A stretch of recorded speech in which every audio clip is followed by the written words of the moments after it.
Well, today is the International Day for the Elimination of Racial Discrimination. It's a day that gives us a great opportunity to look back on the country's dark history of race relations and how the issue stands today. On the surface, it looks like we've come a long way. After all, we have a black first family in the White House. But to what extent does racism still exist? If you look at the criminal justice system, quite a bit.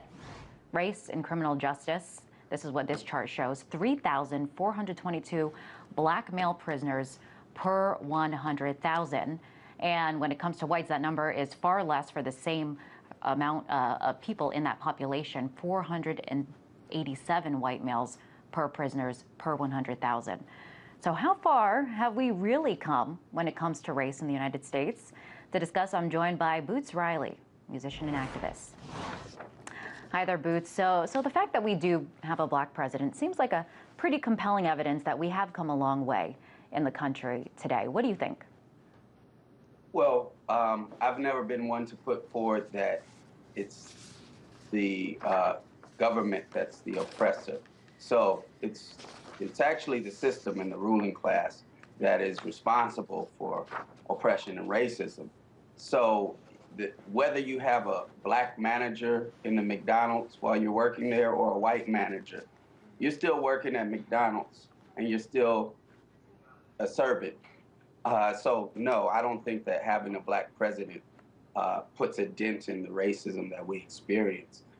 That figure that you put up there comparing black and white incarceration is a compelling figure, but it does not include the other additional information that shows that arrest rates for whites and blacks are pretty much the same for the same crimes. But the question is, what happens once people go to court? So black folks are more likely to be convicted and jailed for the same crimes than white folks are. And the numbers certainly show that there is a problem, that race is still an issue. But would you deny that we have made strides? I mean, things like affirmative action, actions that have been taken to address this issue. Some even call it reverse racism in some cases.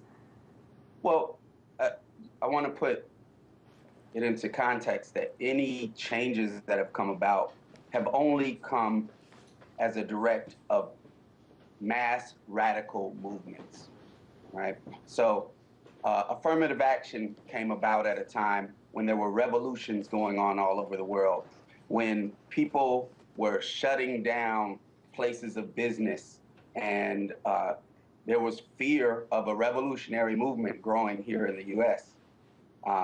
It didn't come through any electing the right person. Actually, Nixon was in office when that came about, and it came because of turmoil on the streets and a movement. So there are slight changes. Obviously, even with affirmative action, most of that is being taken away. So as long as you don't have a movement, you are not going to have change. All right. The few things that have come about, have come only because of fierce fighting. All right. I want to ask you, Mr. Riley, do you feel like you're discriminated against on a day-to-day basis these days? Well, let's say this. I think my existence is a little different than the average person, and definitely than the average black person. People recognize me on the street. However, even that being said, if you want to just talk about